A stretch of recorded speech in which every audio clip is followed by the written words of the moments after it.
et tous. Alors avant tout, je vous remercie de nous rejoindre pour ce live inédit sur le baromètre des CGP. Et c'est donc moi qui aujourd'hui vais introduire ce live avec en présence de Pascal Perrier, qui est à côté de moi, qui est directeur du réseau CGP et courtier de e-business de BNP Paribas Cardif, mais vous le connaissez tous maintenant.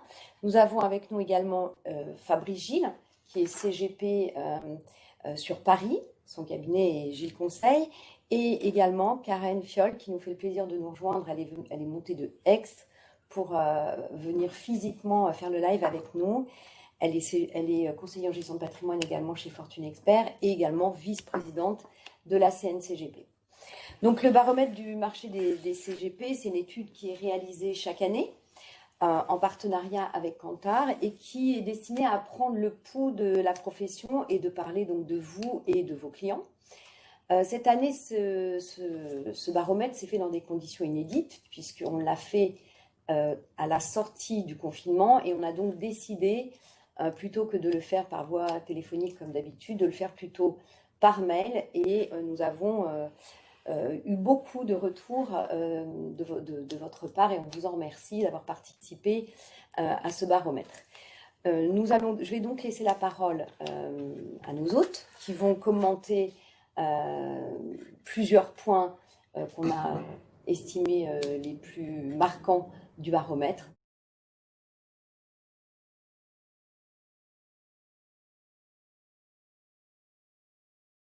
Bonjour à tous. Alors d'abord, je voudrais juste faire un point sur le baromètre. Parce qu'en fait, c'est une étude que nous conduisons chaque année depuis maintenant 14 ans. Donc c'était effectivement le 14e. Il a été poussé sur les 15 derniers jours de mai sur à peu près 3000 CGP.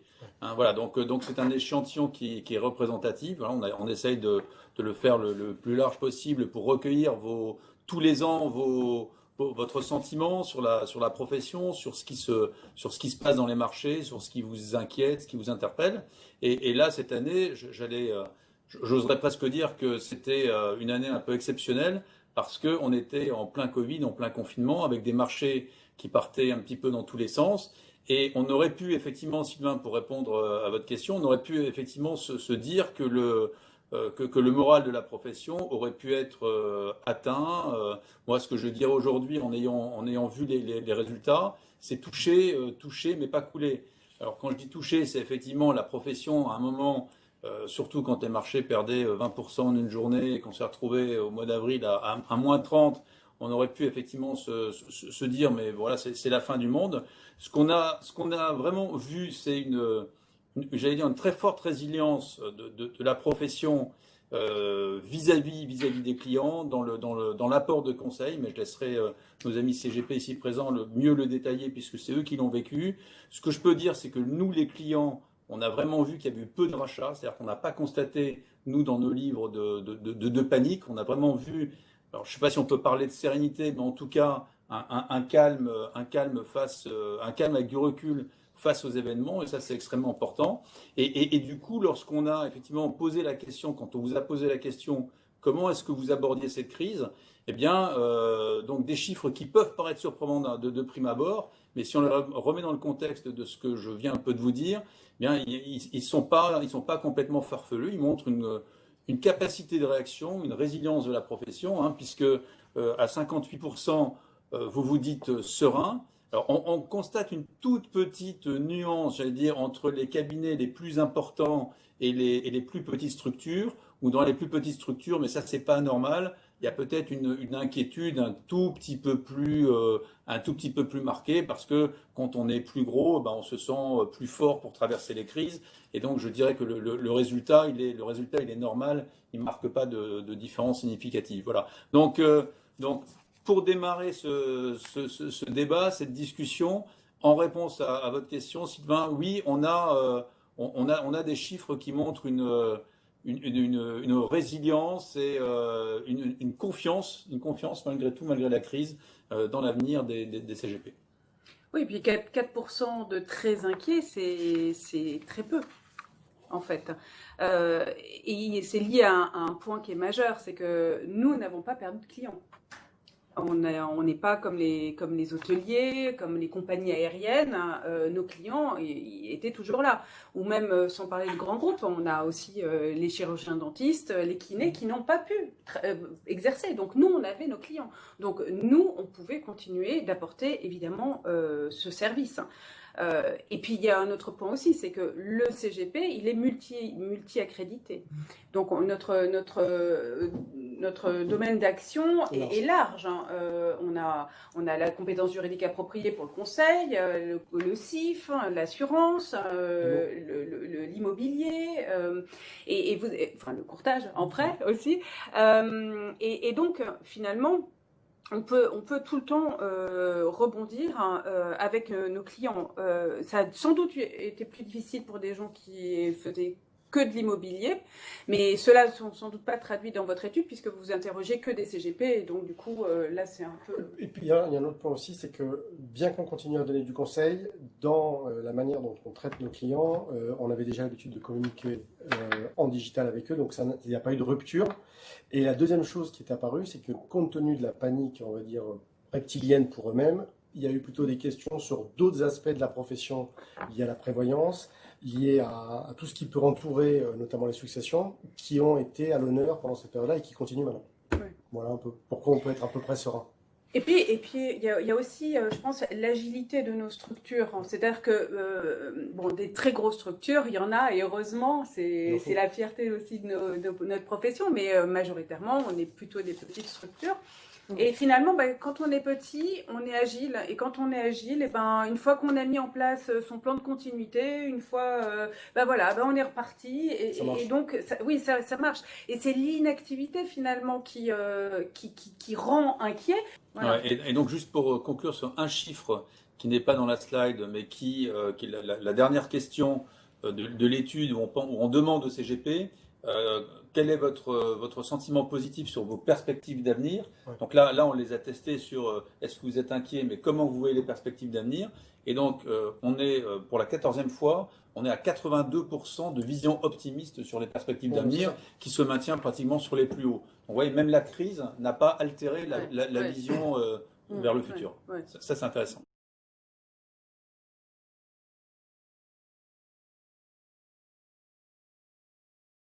Je pense qu'il y a un élément qui est important, c'est que nous, on délivre du conseil, et comme on délivre du conseil et qu'il n'y a pas eu de rupture, il n'y a pas un stop and go. En fait, c'est pour ça qu'on a une vision de se dire on va rebondir de toute façon parce qu'on n'a pas rompu quoi que ce soit. Que ce soit avec ou sans Covid, on fait toujours du conseil. Alors, on ne fait pas du conseil sur les mêmes choses. Donc, on fait plutôt sur de la succession, sur de la prévoyance, sur l'utilité de l'assurance vie. Et d'ailleurs, il y a une prise de conscience. Mais on ne peut pas non plus se dire que ça s'est arrêté comme en 2008 avec une crise financière où on pensait qu'on allait disparaître. Là, ce n'est pas du tout le sujet. Ouais.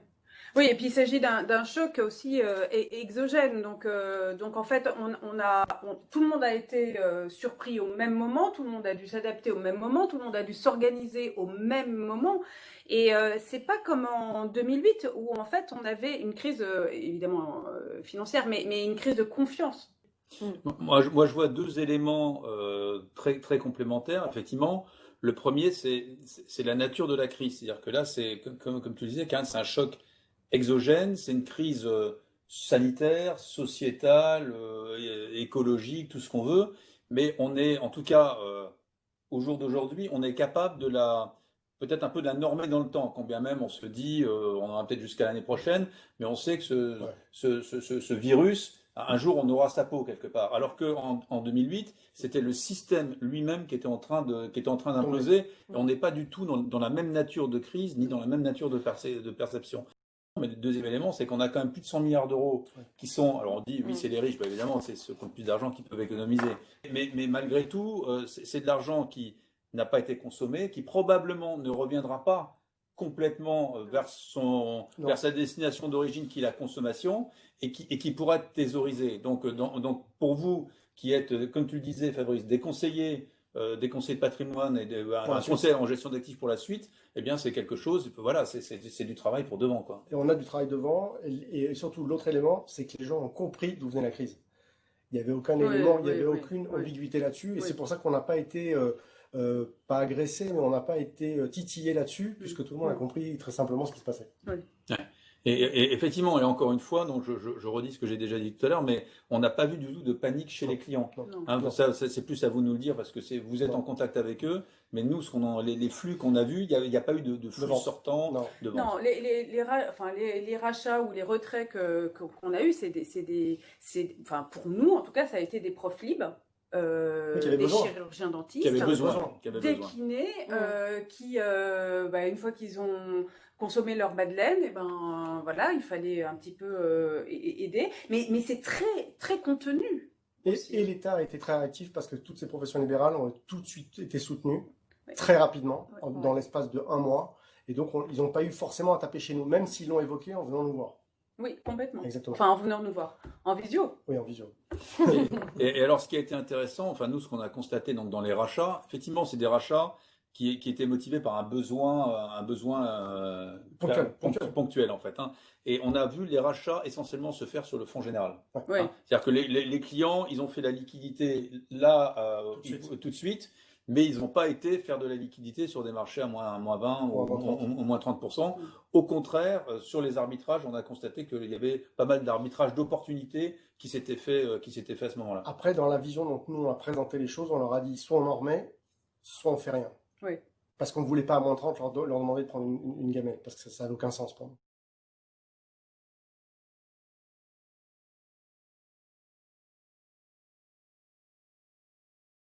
Ce chiffre de 90%, il est juste formidable parce que non seulement ça correspond à C'est vrai. notre réalité, Ouais, mais ouais. en plus, il reflète tout. Il reflète réellement notre profession. C'est-à-dire que nous, notre travail, c'est d'être en lien avec nos clients. Et donc, bah, une fois que on a réglé nos petits soucis organisationnels pour passer en confinement, la priorité des priorités, c'était eux. Mais il s'est passé quelque chose d'assez auquel on ne s'attendait pas et on s'interrogeait tous d'ailleurs entre nous, c'est-à-dire que autant en 2008 les clients, alors on allait vers eux mais on n'avait pas, il y avait tellement un flux qu'on ne pouvait pas répondre à tout, autant là finalement c'est nous qui sommes allés au contact, c'est pas eux, mais parce que eux leur priorité c'était pas leur patrimoine, hein, c'était leur santé, la santé de leurs proches, leur télétravail, les enfants à l'école, enfin bon voilà, ils avaient d'autres Ils étaient pris priorités. dans un flux de toute façon. C'est ça. C'était pas ça, leur priorité, c'est pas de savoir si elles en gagné 10%, c'était pas le sujet. C'est ça. Mais après, pour prendre le relais sur la partie digitale, en fait, c'est là où on a été quand même très, on va dire, très chanceux. C'est que c'est notre seul moyen de communiquer, parce que les chambres nous avaient interdit d'aller voir nos clients, de toute façon, c'était réglé, c'était le digital. Il se trouve qu'on était plutôt bien équipés, donc on était plutôt contents. Ça a marché, c'est-à-dire qu'on n'a pas eu de couacs trop nombreux. Et les clients ont bien compris qu'on n'avait pas d'autre choix, donc ils ont été obligés de se mettre dans le bain. Et évidemment, la signature électronique, c'est devenu quelque chose d'assez cohérent, même pour des gens assez âgés, parce que finalement, ça avait du sens. Ouais. Donc c'était un peu dans la douleur, mais bon, ça s'est fait. Oui, mais le digital, c'est effectivement ce qu'on a mis en place avec nos clients. C'est aussi ce que nous mettons en place dans nos cabinets. Ouais, C'est avec les agrégateurs, avec Oui. donc on est beaucoup à s'être perfectionné sur ces outils Ouais. qui sont quand même très complets. Donc on n'est pas au courant d'absolument tout. Donc et puis il a fallu aussi revoir les process réglementaires, Ouais. peut-être en profiter un petit peu de ce temps-là pour faire ce travail-là. Et puis l'avenir, finalement, c'est un outil, celui du CGP, branché à l'ensemble de ses partenaires. Et là-dessus, Pascal, vous avez branché la tuyauterie. Alors c'est intéressant parce que le digital, en fait, ça reflète, enfin, ça reflète plusieurs réalités. Il n'y a pas un digital. Non. Et en fait, on peut le regarder sous plusieurs angles. Moi, dans la crise, j'en ai vu au moins deux, mais je suis persuadé qu'il y en a plein d'autres. Effectivement, le premier, c'est la partie transactionnelle. Ouais. C'est-à-dire, ce que tu disais, Karen, c'est pour vous être dans vos agrégateurs et d'être en capacité de passer directement chez les assureurs, ou pour nous, c'est de vous fournir cette solution transactionnelle avec le frontal, où vous rentrez votre ordre et puis il passe dans les systèmes et c'est terminé. Fire and forget, c'est ce que tu disais, Fabrice. C'est ça. Pour toi, ça change tout. pour toi, c'est important vis-à-vis de ton Mon client. vis-à-vis de ton client. Voilà. Donc ça, pour nous, ça a été fondamental. Et en fait, ça fait maintenant 2 ans qu'on a mis en place ce programme d'investissement. On a investi 17 millions d'euros dans ce transactionnel digital. On a démarré fin 2017, début 2018. On arrive au bout, c'est-à-dire qu'aujourd'hui, on a digitaliser la quasi-totalité de nos opérations. Ouais. Mais pourquoi je dis ça? C'est pas pour faire de la publicité pour Cardiff, c'est au contraire pour faire un peu, pour être humble face au flux d'ordre qu'on a vu pendant cette période. Et c'est pour dire que si on n'avait pas eu le digital, Ah non. on aurait, enfin je dis très honnêtement, on n'aurait pas été capable d'absorber les flux, les volumes tels qu'on a pu les absorber, c'est-à-dire sans quasiment de dégâts ni dommages et sans rupture de service pour les CGP et les CGP pour leurs clients. Parce qu'au final, nous, ce qui nous intéresse le plus, enfin ce pour quoi on vit tous les jours, c'est de vous donner à vous, les CGP, à nos partenaires, cette qualité de service qui est indispensable pour vous, pour regarder votre client tous les jours quand vous l'appelez. Et ça, on a passé, je donne juste un chiffre parce qu'il m'impressionne encore aujourd'hui, sur les 15 premiers jours du confinement, on a passé 20% du volume d'ordre d'une année normale en 15 jours, ce qui était juste colossal. Et donc, sans le digital, on ne l'aurait juste pas absorbé. Donc voilà, donc ça, ce qui est intéressant, c'est de dire qu'en fait, on a pratiquement gagné dans l'utilisation du digital 3 ou 4 ans. C'est-à-dire qu'il y a une espèce de plafond de verre pour tout un tas de raisons. On avait du mal à dépasser les 50%. Pour des raisons de process, on n'était peut-être pas complètement au bout. Il y a des clients qui voulaient pas toujours faire il y a des clients qui sont réticents à la signature électronique sur les clients les plus âgés. Et là, on s'est rendu compte que tout ça a explosé. Il n'y avait plus de papier, il n'y avait plus de courrier. Il fallait bien faire du digital. Donc ce transactionnel, c'était là. Et Karen, il y a un point aussi qu'elle a soulevé tout à l'heure, c'est qu'elle disait effectivement, nous, on est des petites structures.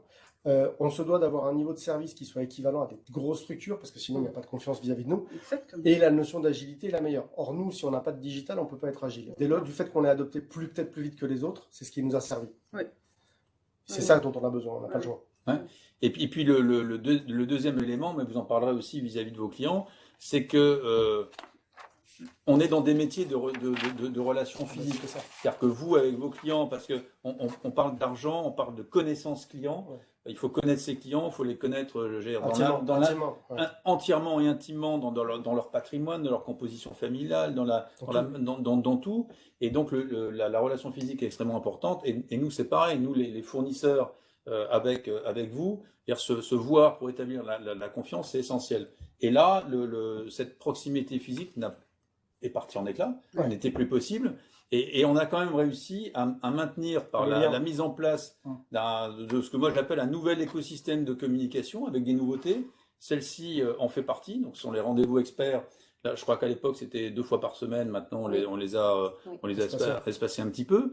Mais en fait on a finalement réussi à reconstruire des ponts de communication, et là aussi avec finalement des nouveautés, et des nouveautés qui vont perdurer. Alors comme je disais, pour le digital, on a cranté quelque part et on ne reviendra pas en arrière. Et je pense que là, ce qu'on a réussi à créer dans le mode de communication avec les partenaires, avec vous, que ce soit au travers de webinars, au travers de ces rendez-vous experts, au travers des Teams, peu importe, et d'une manière régulière finalement, où vous trouvez vos avantages, de ne pas toujours être obligé de vous déplacer, de pouvoir suivre les formations à distance. Et je crois qu'on a vraiment quelque part créé, là aussi gagné un nouvel espace de communication grâce au digital et à la crise finalement. Alors, on ne l'aurait pas fait sinon. On l'aurait jamais fait, mais d'un autre côté, on a aussi besoin de se voir. Ah, c'est essentiel. Vraiment. Et c'est bien pour ça que j'ai commencé, Karen, en disant que c'était un métier d'hommes et de femmes. Exactement. C'est-à-dire mais sauf qu'aujourd'hui, on saura faire un mix entre les deux. Alors que ça, c'était quelque chose qu'on ne savait pas faire.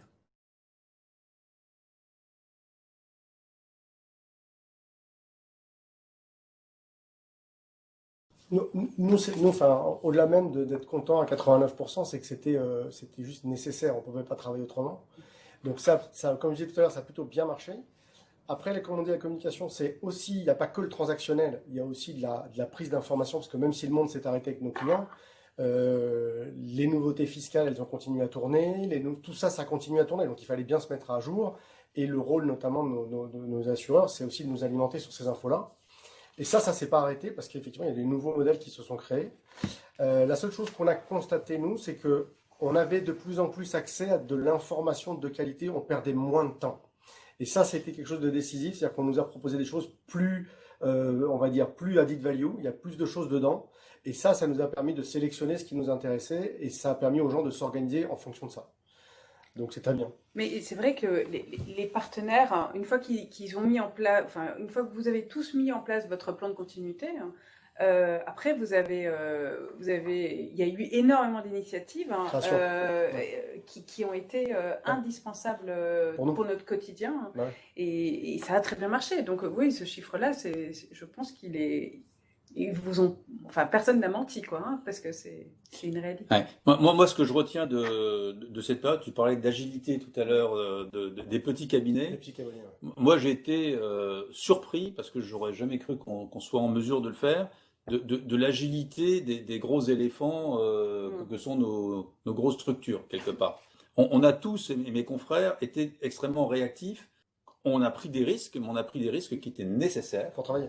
pour pouvoir travailler. Et encore une fois, pour maintenir la continuité du service et la qualité du service, Ouais. ce qui pour vous était essentiel. Donc vraiment, moi, c'est cette agilité finalement des méga structures dont on n'aurait jamais cru qu'elles puissent se produire qui m'a le plus surpris, quoi. Mais vous n'avez pas tous réussi. Donc, Voilà, on va dire les noms. ouais. Mais il y a quand Non, même mais des- voilà.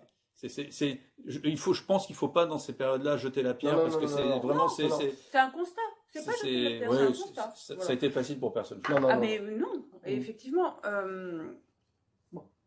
Voilà, on est d'accord là-dessus. Et on a eu quelques rares couacs, mais globalement, ça a très bien marché. Non, mais et puis nous, on choisit un partenaire par rapport à quoi? Par rapport à principalement à la qualité du back-office. Ça rentre, c'est quand même, C'est prégnant. c'est presque, enfin, je sais. Dans la durée, c'est voilà, C'est une nécessité. évident. Et donc, ça se verra aussi lors des prochains palmarès.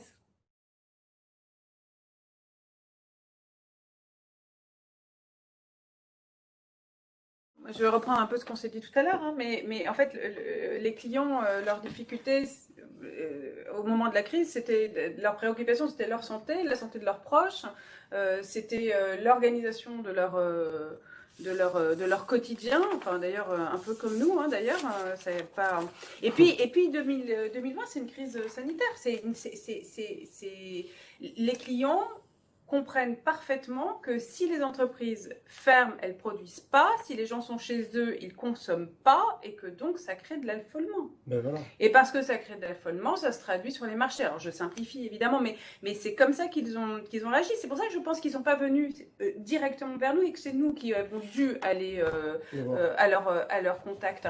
Et puis, peut-être que nos actions de pédagogie aussi, depuis quand même de nombreuses années, où on prend le temps avec le client, lors du questionnaire de risque, on répète des notions qui sont importantes, peut-être que là, ça commence aussi à payer. Ça peut payer. Après, là où ils étaient beaucoup plus inquiets, et ça c'est manifeste, on revient sur la profession libérale, alors pas tant les avocats, mais surtout la médecine, donc les chirurgiens dentistes, c'est que eux, ça s'est arrêté d'un coup.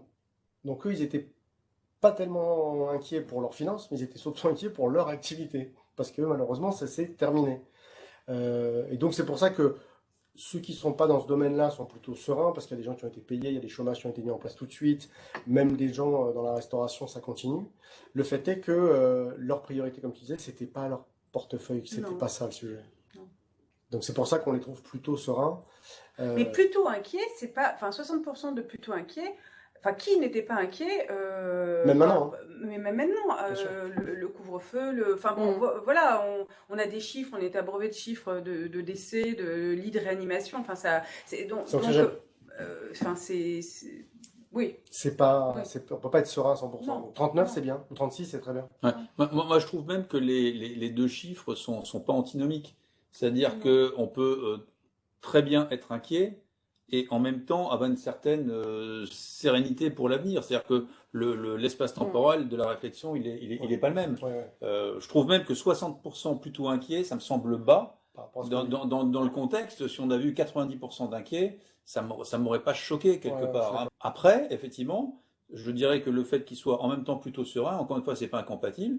Ils ont été très bien accompagnés. On a vu qu'à Bien plus de sûr. 90%, vous les avez suivis, vous avez été avec eux, Ah oui. vous avez évité la panique, vous avez donné de la perspective, et ce qui fait que, quelque part, ça contrebalance l'inquiétude, encore une fois, naturelle qu'ils peuvent avoir, et en se disant, oui, finalement, la crise, c'est une crise, encore une fois, sanitaire. C'est pas un système qui est en train de s'écrouler. Ouais. Ça va avoir des conséquences économiques fortes. On peut le mesurer. Et derrière, ce qu'on se dit tous, bah, ça repartira. Alors, peut-être pas Pas tout à tout fait de de la suite. même manière ou pas tout de suite, mais ça repartira. Donc pour moi, les deux chiffres sont vraiment sont compatibles ensemble, si vous Ouais, je voulez. suis Il y a pas d'accord. de, voilà. Mais les lames de changement qui avaient donc le climat, l'entreprise responsable, etc., enfin tout cette lame-là qui était avant la crise du Covid, elle a vraisemblablement été accélérée par cette crise-là, mais elle va continuer. Donc, de toute manière, là, on est vraiment dans un j'allais dire, dans un Transition. monde qui change, Ouais. mais Ouais, bon, voilà, c'est c'est là du pour le contraire. coup. Mais C'est pas parce que vous êtes chez Cardiff aujourd'hui, hein. voilà, ça mais, C'est pas mal. mais donc aussi, il y a cette inquiétude-là aussi, mais qui n'est pas obligatoirement liée à la crise de la Covid pure.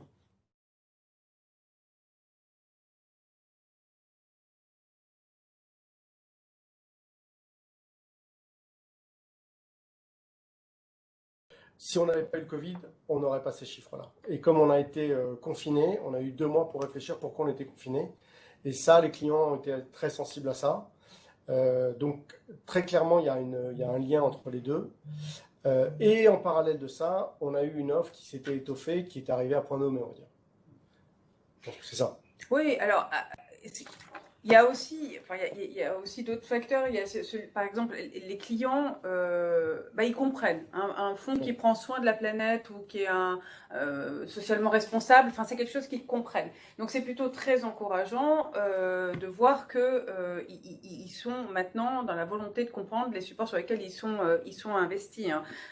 Et puis, on a quand même la lame de fond européenne avec les régulateurs européens qui poussent les institutionnels. La loi Pacte. La loi Pacte avec bah, des contraintes en nombre de fonds, et puis 2022 où ça va être un nouveau changement pour vous, d'ailleurs, avec bah, voilà, comment vous gérez le fonds en euros socialement responsable, quel est votre pourcentage de fonds, voilà, et donc c'est une lame de fond Qui pousse.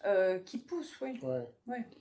Oui, alors c'est intéressant parce que cet item-là sur l'ISR, je crois que ça fait 2 ou 3 ans qu'on le Ouais, teste, ouais. qu'on l'inclut dans le questionnaire. Et l'an dernier, on a constaté un paradoxe qui était assez intéressant, c'est que les clients, en tout cas dans les réponses, étaient un peu en avance sur les CGP. C'est-à-dire que les clients manifestaient plus De besoin. je ne sais pas si c'est un besoin, mais en tout cas leur intérêt et considéraient que l'ISR commençait à être quelque chose d'important dans l'allocation d'actifs, Ouais. alors que vous répondiez Oui, bon. oui, bon, moins que les clients. Et c'est intéressant de voir Ça bouge. comment ça a bougé en un an. Il y avait déjà cette tendance, il y a quand même une tendance, Non, une tendance. qui était Qui était là, mais il n'y avait pas encore le cliquet, hein. C'est comme tout à l'heure le digital. Oui. Il manquait le truc. Et là, ça y est. et là, la crise, elle a quand même levé des barrières mentales qui font que, bon, ok, il faut le faire maintenant, il faut y aller, quoi. Pour aller dans ce sens, c'était important. On a eu une présentation d'un asset qui nous a dit on va vous faire investir dans du green parce qu'on ne veut pas que vous soyez, certains ont peut-être assisté, on ne veut pas que vous investissiez dans Kodak. Et il dit Kodak, un jour ça a disparu. Et là, c'est la même histoire.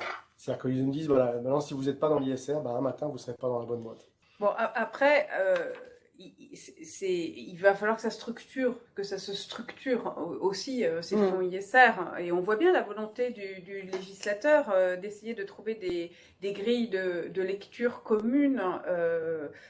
Parce que c'est pas les mêmes aux US, par exemple, et en Europe. C'est pas la même chose. Alors, oui, mais c'est même pas la même chose entre l'Allemagne et la France. Ouais. Donc il y a ces grilles comme ça qui vont, je pense, beaucoup aussi nous aider pour nous y repérer réellement. Ouais.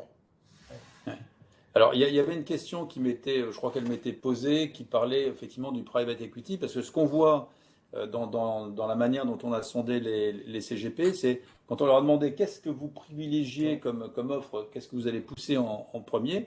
Donc, il y a l'ISR qui est en tête, et tous les produits retraite dont on parlera peut-être tout à l'heure. Mais il y a une question qui m'est posée sur le private equity. Je vais peut-être la préciser parce que tu veux la prendre maintenant. Moi, je la prends maintenant, oui, parce qu'on est dessus. La question est justement le private equity apparaît bas dans le classement à la slide 8. Avec les efforts du gouvernement pour relancer l'activité, est-ce que vous pensez que le private equity va se développer ? Ça se développera certainement parce que, encore une fois, le législateur est en train de pousser. Le contexte économique de soutien du tissu économique y est pas, y est pour quelque chose. Maintenant, et ça je vous laisserai répondre peut-être plus précisément, mais maintenant, moi ce que je vois en tout cas dans les demandes que l'on reçoit, c'est que ce sont quand même des actifs pour acteurs très avertis, où le risque est quand même très fort. Ce sont des investissements de très long terme, pas liquides. Voilà, une fois qu'on a dit ça, il faut un peu sortir de l'incantation. C'est vrai qu'on en parle beaucoup, mais à titre personnel, je considère que ce sont des investissements, encore une fois, pour un public très averti. Donc voilà, ça peut être une poche dans une allocation pour des patrimoines assez conséquents. Ça ne peut pas être dans l'assurance vie pour le tout venant. Voilà, je le dirais comme ça.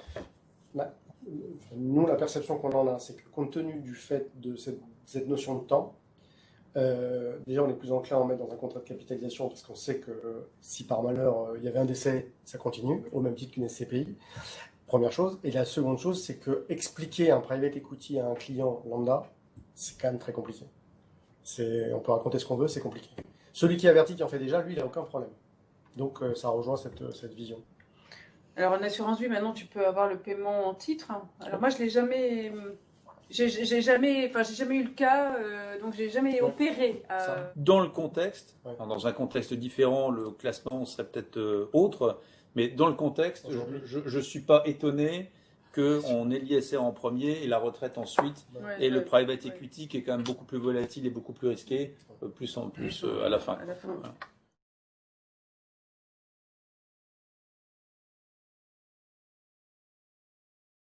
La chose, c'est que le produit en lui-même est extrêmement flexible.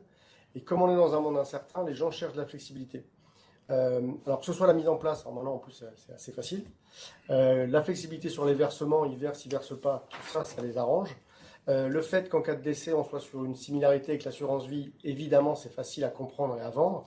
Et enfin, le fait qu'on ait une carotte fiscale initialement, ça fait qu'on a à peu près tous les avantages. Et la sortie en capital. Et la sortie en capital qui a été le boost absolu. Mm. Donc tout ça fait que effectivement, quand on le présente, d'une solution retraite, ça devient quasiment une solution d'entrée de gamme. On commence par ça. Et ça, il faut reconnaître que ça a été beaucoup plus facile. Et les chiffres, on le savait, ça serait un blockbuster. Le fait est que c'est ça. Aujourd'hui, on ouvre plus. Mais j'écoutais Lionel Corr, qui est sous-directeur au Trésor, sous-directeur à l'assurance pour le Trésor, et qui disait qu'entre octobre et mars 2020, 8 milliards de collecte. Donc oui, c'est un vrai succès. Alors le gouvernement a aussi mis le paquet sur cette communication-là. Et puis moi, je trouve qu'ils ont été extrêmement malins. C'est-à-dire que faire une réforme des retraites et en même temps dire bon voilà, maintenant il va falloir penser un peu à la retraite par capitalisation, c'est un pulse ce qu'on avait mis en place, là on va tout simplifier et sur un seul contrat, et donc on va donner du sens à la retraite par capitalisation et on va donner de l'horizon, oui. Ouais. Moi je dirais c'est un peu, si vous voulez, alors tous les éléments de succès vous les avez notés, donc je ne vais pas revenir dessus. Pour moi c'est un peu comme l'ISR, je m'explique. Le contexte est là aujourd'hui. Ouais, voilà. C'est-à-dire qu'on aurait parlé de ce sujet il y a une dizaine d'années, on ne parlait pas des retraites comme aujourd'hui. Aujourd'hui, le sujet, il est tombé. Tous les Français savent que parler aux jeunes, ils vont vous dire, mais de toute façon, moi, la retraite, j'en aurai pas. On a tous compris que le déficit du système, hein, c'est le corps qui les a calculés, c'était 25 milliards par an à partir de 2030. Et encore, c'était avant Covid, c'est-à-dire avant qu'on ait une baisse des rentrées de cotisation. Bref, je pense qu'on a tous compris qu'on avait un vrai sujet de ce côté-là et que si on voulait avoir un petit quelque chose quand on sera à la retraite, il fallait qu'on assure, en tout cas pour partie, nous-mêmes cette part dans l'épargne retraite. Et du coup, ça tombe vraiment pile poil, quoi. C'est-à-dire, c'est comme l'ISR, encore une fois, on se dit, mais il nous en faut. Puis je ne vais pas revenir sur les aspects du produit. C'est un produit, effectivement, fiscalement qui est intéressant. Alors, ce qu'on dit pas assez souvent, quand même, c'est qu'il est intéressant pour les tranches fiscales élevées. Il ne faut pas le proposer à des gens qui sont en TMI de 15% ou de 14%, ça ne sert à rien. Donc, c'est vraiment très bien pour les 41 à 45. 45, c'est bon, voilà. Donc, ça aussi, il faut le dire. Donc, il n'y a pas que l'aspect fiscal. Il y a l'aspect, effectivement, sortie en capital, patrimonial. c'est un produit qui est extrêmement souple. Moi, je vois, et je ne ferai pas de pub, mais nous, sur notre produit, on peut sortir un moment de la retraite en fractionné à partir de 100 € minimum. Ouais, c'est ça. Bon, voilà, donc vous pourrez gérer votre besoin de cash et effectivement, et l'impact fiscal. Et ça, c'est super important. Et pour nous, c'est bien. Oui, puis c'est un euro. Et puis, ce qui est bien également pour nous, c'est que du coup, le client a bien conscience que c'est pour sa retraite et que donc il a l'horizon de On a temps. du temps, on peut investir. Parce qu'en fait, la difficilté, c'est des fois d'expliquer à nos clients qu'il y a des poches pour tout de suite, ça, qu'il y a et des d'autres poches pendant pour 20 ans. plus tard, et il y a des poches pour vraiment plus tard. Ouais, c'est ça. Et bon, là, ils y arrivent. Hein, Ça vient, parce que ça vient. ça vient, mais ça vient aussi avec la baisse du fonds en euros. On est d'accord. Ouais. Voilà. Alors, ça me permet de faire un rebond, Karen, sur ce que tu dis sur le long terme, sur le niveau d'inquiétude des clients, hein, Ouais. ce dont on parlait tout à l'heure. Moi, je crois qu'une des conclusions c'est-à-dire qu'il y en a 3 ou 4 hein, qu'on vient d'évoquer, il y a de conclusions de la crise, mais pour moi, une des vraies conclusions, c'est que l'assurance vie retrouve toutes ses lettres de noblesse. Ouais. Parce que pourquoi les clients, et ça c'est ce que vous leur dites, pourquoi les clients sont pas complètement en stress? Monsieur le client, votre investissement, il est sur du 20 ans. C'est-à-dire que c'est pas ok, vous Ça baisse baissez, aujourd'hui, mais- ça baisse aujourd'hui. De toute façon, vous réinvestissez régulièrement, vous lissez vos points d'entrée, et une allocation bien faite dans le temps, c'est une allocation qui est sécurisée, qui est bien mixée. Et c'est là j'allais dire, toute la beauté du produit, qui aujourd'hui, avec une allocation bien faite comme sur le terrain, donc là, on peut avoir un discours construit Ouais. qui peut aussi vous permettre de déconnecter finalement tout ça du fonds euro. On n'en a pas parlé parce qu'on l'a pas testé. Bon, s'il y a des questions, je serais heureux d'y répondre. Mais si vous voulez, le fonds euro, c'est plus l'alpha et l'oméga aujourd'hui d'une allocation d'actifs bien faite et qui retrouve du coup ses lettres de noblesse dans le temps, quoi. Voilà, pour moi, c'est une des vraies conclusions de cette crise. Merci Karen, Fabrice, Pascal pour ces échanges passionnants. Je vous invite, vous allez retrouver une information importante dans l'Argus de l'assurance demain, un supplément consacré à l'épargne retraite et plus particulièrement une analyse de Pascal sur les atouts du Perrin. Donc surtout, regardez-la, elle est très intéressante. Et vous retrouverez tous les enseignements du baromètre sur la page dédiée dont on va vous afficher l'URL sur l'écran. Merci à tous et au plaisir lors de notre prochain live.